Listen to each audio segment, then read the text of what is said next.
Hello everyone, hope you're all safe and well during these difficult times. Progress update video on the Jaguar V12 engine block deburring mission. We'll go to the front first. Here's the timing chain area. As you can see, I've deburred all of that, got rid of all the sandcast finish, all the rough areas. It's all been smoothed out. What I've also done as well, these two, there's one on that side obviously and one on that side on either bank. These are the water passages. There was a lot of casting flash in there. You're gonna have to forgive my cameramanship. Removed all that, put some nice radiuses in there. Also, this was the original oil return passage from the jackshaft area, and what I've done, I've added an extra one because I did find a lot of dead oil behind the central pillar here, so I decided to just grind another one in. That's what we've done. As you can see, it's all nicely smoothed off, got rid of all that sandcast finish. Just have a quick drink, warm weather. This is the area where the crankshaft and the conrods would reside.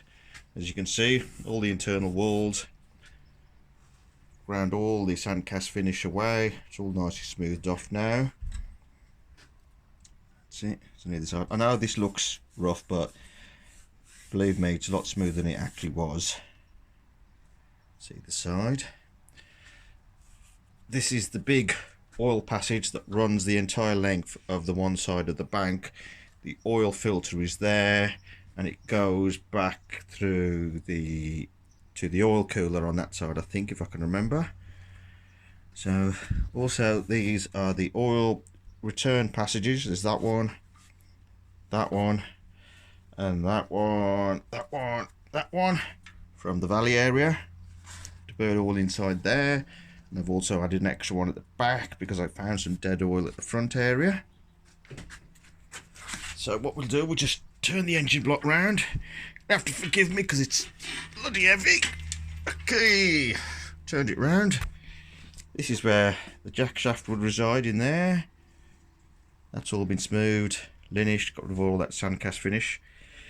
This is the extra passage that I've ground in there, because originally in this section here, in this little nook there, I found a lot of dead oil.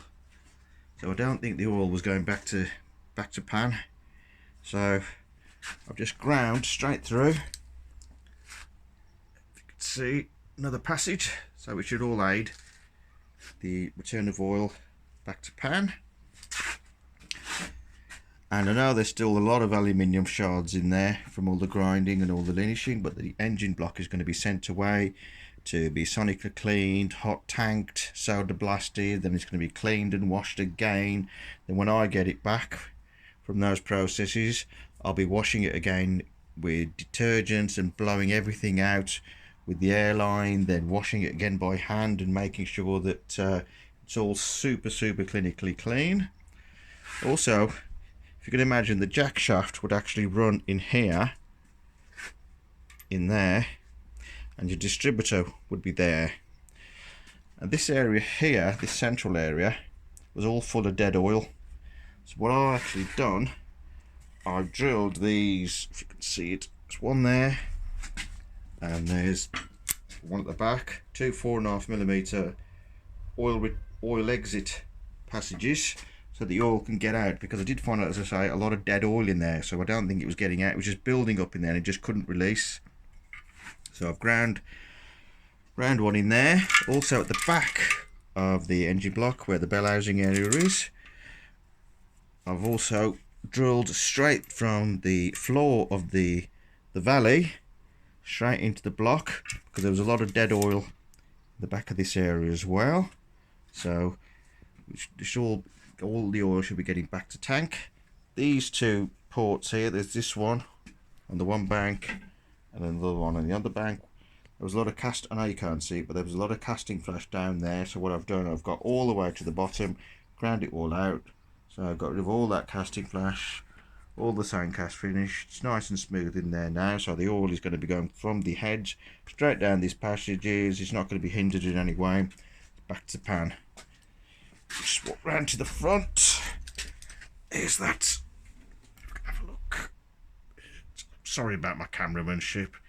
This is that extra oil return passages that I've ground there in the front of the timing chain area. All of these bosses here that would support the guides for the timing chains. Put some nice radiuses on there as well, so we don't want to get any hang-ups. This is the one side of the block where the, just drop my beer, where the oil filter, oh, sorry, wrong side. Go on the other side.